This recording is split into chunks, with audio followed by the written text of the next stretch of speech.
ಆತ್ಮೀಯ ವೀಕ್ಷಕರೇ, ನೀವು ನೋಡ್ತಿದ್ದೀರಾ ಕ್ರಾಂತಿ ನ್ಯೂಸ್ ಕನ್ನಡ. ನಾನು ನಿಮ್ಮ ಸುನೀಲಾರಾಧ್ಯ. ಬಂಧುಗಳೇ, ಚಿಕ್ಕಬಳ್ಳಾಪುರದ ಹೆಸರಾಂತ ಸಮಾಜ ಸೇವಕರು ಮತ್ತು ಬಿಜೆಪಿಯ ಮುಖಂಡರು ಹಾಗೂ ಡಾಕ್ಟರ್ ಕೆ ಸುಧಾಕರ್ ರವರ ಪರಮಾಪ್ತ ವಲಯದಲ್ಲಿ ಗುರುತಿಸಿಕೊಂಡಿರುವಂತಹ ಜೈ ಫೌಂಡೇಶನ್ನ ಸಂಸ್ಥಾಪಕ ಅಧ್ಯಕ್ಷರಾದಂತಹ ಡಾಕ್ಟರ್ ಜಯಕುಮಾರ್ ರವರು ಇತ್ತೀಚೆಗೆ ಮಂಚೇನಹಳ್ಳಿಯ ಸರ್ಕಾರಿ ಆಸ್ಪತ್ರೆಗೆ ಭೇಟಿ ನೀಡಿದ್ದರು. ಆ ಸಮಯದಲ್ಲಿ ಆಸ್ಪತ್ರೆಯಲ್ಲಿನ ಅವ್ಯವಸ್ಥೆಯನ್ನು ಕಂಡು ಮರುಗಿ ಆ ಆಸ್ಪತ್ರೆಗೆ ಬೇಕಾದಂತಹ ಸಲಕರಣೆ ಸರಂಜಾಮಗಳನ್ನು ನೀಡಿ ತಮ್ಮ ಹೃದಯ ವೈಶಾಲ್ಯತೆಯನ್ನು ಮೆರೆದಿದ್ದಾರೆ. ಸರ್ಕಾರಿ ಆಸ್ಪತ್ರೆಗೆ ರೆಫ್ರಿಜರೇಟರ್ ಮತ್ತು ಕುಳಿತುಕೊಳ್ಳುವ ಆಸನಗಳು ಹೀಗೆ ಹಲವು ಬೆಲೆ ಬಾಳುವ ವಸ್ತುಗಳನ್ನು ಕೊಟ್ಟಿದ್ದಾರೆ ಮಾನ್ಯ ಡಾಕ್ಟರ್ ಜಯಕುಮಾರ್ ರವರು. ಆಸ್ಪತ್ರೆಗೆ ಕೊಡುಗೆಗಳನ್ನು ಹಸ್ತಾಂತರಿಸಿದ ನಂತರ ಮಾನ್ಯ ಡಾಕ್ಟರ್ ಜಯಕುಮಾರ್ ರವರು ಮಾಧ್ಯಮಗಳೊಂದಿಗೆ ಮಾತನಾಡಿದ್ದಾರೆ. ಇವತ್ತು ಆರೋಗ್ಯ ಕೇಂದ್ರಗಳಲ್ಲಿ ಮೂಲಭೂತ ಸೌಕರ್ಯಗಳ ಕೊರತೆ ಇದೆ. ಬಹುಶಃ ಇದು ಮಂಚನಹಳ್ಳಿನೇ ಅಲ್ಲ, ಮುಂದೆ ನನಗೆ ಈಗ ಬರ್ತಾ ಕೂಡ ನಮ್ಮ ಸ್ನೇಹಿತರು ಕರೆ ಮಾಡಿದ್ರು. ಮಂಡಿಕಲ್ ಪ್ರಾಥಮಿಕ ಆರೋಗ್ಯ ಕೇಂದ್ರ, ಅದೇ ರೀತಿ ಪೆರೇಸಂದ್ರದಲ್ಲೂ ಕೂಡ ಹಲವಾರು ಸೌಕರ್ಯಗಳ ಕೊರತೆ ಇದೆ, ತಾವು ಒಂದ್ಸಲಿ ಭೇಟಿ ಕೊಡಿ ಅಂತ. ಈಗ ನಾನು ಇಲ್ಲಿ ಭೇಟಿ ಕೊಟ್ಟಾಗ ನನ್ನ ಲ್ಯಾಬ್ ಟೆಕ್ನಿಷಿಯನ್ ಏನಿದ್ದಾರೆ ಅವ್ರ ಹತ್ರ ಬಳಿ ಹೋದಾಗ ಫ್ರಿಡ್ಜ್ ಒಂದೇ ಇತ್ತು. ಅದರಲ್ಲಿ ಏನು ಅವಶ್ಯಕತೆಗೆ ಮೀರಿ ತುಂಬಿಸುವಂತ ಒಂದೇನು ದಾಸ್ತಾನುಗಳಾಗಿರ್ಬೋದು, ಔಷಧಿಗಳಾಗಿರ್ಬೋದು ಅಥವಾ ರಕ್ತ ಮಾದರಿಗಳಾಗಿರ್ಬೋದು, ಅದಕ್ಕೆ ಫ್ರಿಡ್ಜಿನ ಒಂದು ಅವಶ್ಯಕತೆ ಇದೆ ಅಂತ ಹೇಳಿದ್ರು. ಅದೇ ರೀತಿ ನಾವು ಕೂಡ ಮಾತು ಕೊಟ್ಟಿದ್ವಿ. ಅದೇ ರೀತಿ ಒಂದು ಫ್ರಿಡ್ಜನ್ನು ಕೂಡ ನಾವು ಈಗ ನಮ್ಮ ಜೈ ಫೌಂಡೇಶನ್ ಸಂಸ್ಥೆ ಕಡೆಯಿಂದ ನಮ್ಮ ಪ್ರಾಥಮಿಕ ಆರೋಗ್ಯ ಕೇಂದ್ರ ಮಂಚೇನಹಳ್ಳಿಗೆ ಒಂದು ಕೊಡುಗೆಯಾಗಿ ನೀಡ್ತಾ ಇದ್ದೀವಿ. ಅದೇ ರೀತಿ ಚೇರ್ಗಳು ಕೂಡ ಅವಶ್ಯಕತೆ ನಾನೇ ಕಂಡೆ, ಯಾರು ಕೇಳಲಿಲ್ಲ. ಇಲ್ಲಿ ಚೇರ್ಗಳ ಅವಶ್ಯಕತೆ ಇದೆ, ಯಾಕಂದ್ರೆ ನಿಂತ್ಕೊಂಡಿರ್ತಾರೆ ಬಹಳಷ್ಟು ಜನ, ನೋಡಿದಾಗ ನಮಗೆ ನೋವಾಯ್ತು. ಅದಕ್ಕೋಸ್ಕರ ಚೇರ್ಗಳು ಕೂಡ ವ್ಯವಸ್ಥೆ ಮಾಡಿದ್ದೀವಿ. ಈಗಿನ ಸಮಸ್ಯೆಗಳು ಪಟ್ಟಿ ಮಾಡಿ ಇವತ್ತು ನಾನು ಅವರ ವೈದ್ಯರೊಂದಿಗೆ ಚರ್ಚೆ ಮಾಡಿ ಆಶಾ ಕಾರ್ಯಕರ್ತರ ಸಮಸ್ಯೆ ಒಂದು ಕಡೆ, ಅದ್ರ ಜೊತೆಗೆ ಈ ಪ್ರಾಥಮಿಕ ಆರೋಗ್ಯ ಕೇಂದ್ರ, ಯಾಕಂದ್ರೆ ಇನ್ನ ಹೊಸ ಕಟ್ಟಡ ಏನಿದೆ ಅದನ್ನ ಯಾವಾಗ ಶಂಕುಸ್ಥಾಪನೆ ಆಗಿ ಅದು ಜನಗಳ ಸೇವೆಗೆ ಅರ್ಪಿತವಾಗುತ್ತೆ ಅಂತ ಅದು ದೇವರಿಗೆ ಗೊತ್ತಾಗ್ಬೇಕು. ಅದಾಗೋವರೆಗೂ ಕೂಡ ಇಲ್ಲಿ ಯಾರು ಕೂಡ ವೇಟ್ ಮಾಡೋದಕ್ಕಾಗಲ್ಲ. ಪ್ರತಿನಿತ್ಯ 400-500 ಜನ ಬರ್ತಾ ಇರ್ತಾರೆ.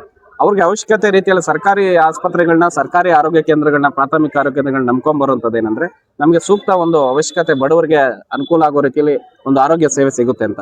ಇಲ್ಲಿ ಸೂಕ್ತವಾದ ಆರೋಗ್ಯ ಸೇವೆ ಒಂದು ಲಭ್ಯ ಇಲ್ಲ ಅಂತ ಹೇಳಿದ್ರೆ ಅವ್ನು ಇನ್ನೆಲ್ಲಿ ಹೋಗ್ಬೇಕಾಗುತ್ತೆ ಬಡವರು. ಅದಕ್ಕಾಗಿ ನಮ್ಮ ಕೈಲಾಗಿದ್ದ ಸೇವೆ ನಾವು ಮಾಡ್ತಾ ಇದೀವಿ. ಅದೇ ರೀತಿ ಮಂಚನಹಳ್ಳಿ ಪ್ರಾಥಮಿಕ ಆರೋಗ್ಯ ಕೇಂದ್ರಕ್ಕೆ ಸದಾ ನಮ್ಮ ಸೇವೆ ಜೊತೆಲಿ ನಿಂತಿರ್ತೀವಿ. ಜೊತೆಗೆ ಆಶಾ ಕಾರ್ಯಕರ್ತದ ಏನಿದೆ ಅವ್ರ ಮನವಿ ತಗೊಂಡು ನಾನು ಅವ್ರ ಪರವಾಗಿ ಆರೋಗ್ಯ ಸಚಿವರುಗಳು ಕೂಡ ಹಾಗೂ ಜಿಲ್ಲಾ ಆರೋಗ್ಯಾಧಿಕಾರಿಗಳು ಕೂಡ ಭೇಟಿ ಕೊಟ್ಟು ಈ ಕೂಡಲೇ ಇದನ್ನ ಬಗೆಹರಿಸಬೇಕು ಅಂತ ಹೇಳಿ ಕೂಡ ನಾನು ಮನವಿ ಪತ್ರನ ಕೊಟ್ಟು ಆಗ್ರಹನ ಕೂಡ ಮಾಡ್ತೀವಿ. ವಯಸ್ಸಾಗಿರೋರು ಇದ್ದಾರೆ, ಗರ್ಭಿಣಿ ಸ್ತ್ರೀಯರಿದ್ದಾರೆ, ಹಲವಾರು ಜನ ಕುತ್ಕೊಳಕ್ಕೆ ಆಗದಿರೋಂಥವ್ರು ನಿಂತ್ಕೊಂಡು ಗಂಟೆಗಟ್ಟಲೆ ಕಾಯೋ ಪರಿಸ್ಥಿತಿ ಇದೆ. ಇದಕ್ಕೆ ಮೂಲ ಕಾರಣ ಏನಂದ್ರೆ ಒಬ್ಬ ವೈದ್ಯಾಧಿಕಾರಿ ಇರುವಂಥದ್ದು. ಈಗ ಅಲ್ಲಿ ಕುಳಿತುಕೊಳ್ಳೋಕೆ ಆಸನದ ವ್ಯವಸ್ಥೆ ಕೂಡ ಇರ್ಲಿಲ್ಲ ಕಳೆದ ಬಾರಿ ಬಂದಾಗ. ಅದೇ ರೀತಿ ನಾನು ತಿಳಿಸಿದ್ದೆ ತಮ್ಮ ಮಾಧ್ಯಮದವ್ರ ಮುಂದೆ ಈ ಒಂದು ಸಮಸ್ಯೆಗಳಿಗೆ ನಮ್ಮ ಜೈ ಫೌಂಡೇಶನ್ ಕಡೆಯಿಂದ. ಅದೇ ರೀತಿ ಕುಳಿತುಕೊಳ್ಳೋಕೆ ಆಸನದ ವ್ಯವಸ್ಥೆಯನ್ನು ಕೂಡ ನಾನೀಗ ಇವತ್ತಿನ ದಿನ ನಾನು ಆಸ್ಪತ್ರೆಗೆ ನೀಡ್ತಾ ಇದ್ದೀನಿ. ಯಾಕಂದ್ರೆ ಅಟ್ಲೀಸ್ಟ್ ನಮ್ಮ ಕಡೆಯಿಂದ ಒಂದು ಚಿಕ್ಕ ಕೊಡುಗೆ ಹಾಸ್ಪಿಟ್ಲಿಗೆ ಬರುವಂತ ಏನು, ಆಸ್ಪತ್ರೆಗೆ ಬರುವಂತ ಏನು ಗರ್ಭಿಣಿ ಸ್ತ್ರೀಯರಾಗಿರ್ಬೋದು, ವಯಸ್ಸಾಗಿರೋರ್ಬೋದು, ಬಹಳಷ್ಟು ಸಮಯ ನಿಂತ್ಕೊಳಕ್ ಆಗಲ್ಲ. ಈಗ ನಾನು ಈಗ ಹೋದಾಗ ಕೂಡ ವೈದ್ಯರನ್ನ ಭೇಟಿ ಮಾಡಕ್ಕೆ ಅವ್ರು ಎಷ್ಟೋ ಒಂದು 20 ನಿಮಿಷ 30 ನಿಮಿಷ ಅರ್ಧ ಗಂಟೆಯಿಂದ ನಿಂತ್ಕೊಂಡಿದೀವಿ ಅಂತ ಹೇಳಿದ್ದಾರೆ. ಸೊ ಆ ತರ ಕುತ್ಕೊಳ್ಳೋದಕ್ಕೆ ಸ್ವಲ್ಪ ವ್ಯವಸ್ಥೆ ಇರಲಿ ಎಲ್ಲಾ ರೀತಿಯಲ್ಲೂ. ಈಗ ತಾವು ನೋಡಿರ್ಬೋದು, ಒಳಗಡೆ ಶೌಚಾಲಯ ಕೂಡ ಒಂದು ಕ್ಲೀನ್ನೆಸ್ ಇರ್ಲಿಲ್ಲ. ಹಂತವಾಗಿ ನಮ್ಮ ಕಡೆಯಿಂದ ಏನ್ ಮಾಡ್ಬೇಕು ಮಾಡ್ತೀವಿ. ನಾನು ಹೇಳ್ತಾ ಇರೋದು ಜಿಲ್ಲಾ ಆರೋಗ್ಯ ಅಧಿಕಾರಿಗಳು ಏನ್ ಮಾಡ್ತಾ ಇದ್ದಾರೆ, ಈ ಸಮಸ್ಯೆಗಳನ್ನ ಏನು ಪರಿಹಾರ ಕಂಡುಕೊಳ್ಳೋಕೆ ಏನ್ ಕ್ರಮ ಕೈಗೊಂಡಿದ್ದಾರೆ ಅವ್ರನ್ನ ನೀವು ದಯವಿಟ್ಟು ಒಂದ್ಸಲಿ ಪ್ರಶ್ನೆ ಮಾಡ್ಬೇಕಾಗತ್ತೆ. ಶಾಸಕರಲ್ಲೂ ಕೂಡ ನಾನು ಮನವಿ ಮಾಡೋದೇನಂದ್ರೆ ಒಂದು ಬಾರಿ ನಮ್ಮ ಪ್ರಾಥಮಿಕ ಆರೋಗ್ಯ ಕೇಂದ್ರಕ್ಕೆ ಭೇಟಿ ಕೊಡಿ. ಇಲ್ಲಿ ಆಶಾ ಕಾರ್ಯಕರ್ತರ ಸಮಸ್ಯೆ ಇರ್ಬೋದು, ಆ ರೋಗಿಗಳು ಬರ್ತಾ ಇದ್ರೆ ಅವ್ರ ಸಮಸ್ಯೆ ಇರ್ಬೋದು. ಕೇವಲ ಒಂದು ವೈದ್ಯಾಧಿಕಾರಿ ಇವತ್ತು ಇಲ್ಲಿನ ಎಷ್ಟೋ ಜನಕ್ಕೆ 400-500 ಜನ ಬರ್ತಾರೆ. ಈ 400-500 ಜನಕ್ಕೆ ಒಬ್ಬ ವೈದ್ಯಾಧಿಕಾರಿ ಎಷ್ಟು ನಿಮಿಷ, ಎಷ್ಟು ಗಂಟೆಗಳಲ್ಲಿ ಅವ್ರು ಒಂದು ಚಿಕಿತ್ಸೆನ ನೀಡಕ್ಕಾಗತ್ತೆ ಒಬ್ಬರ ಕೈಯಲ್ಲಿ?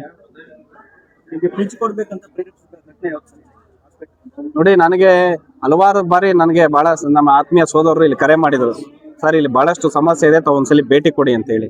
ನಾನು ಭೇಟಿ ಕೊಟ್ಟಾಗೆ ವಸ್ತುಸ್ಥಿತಿ ಅರ್ಥ ಆಗಿದ್ದು.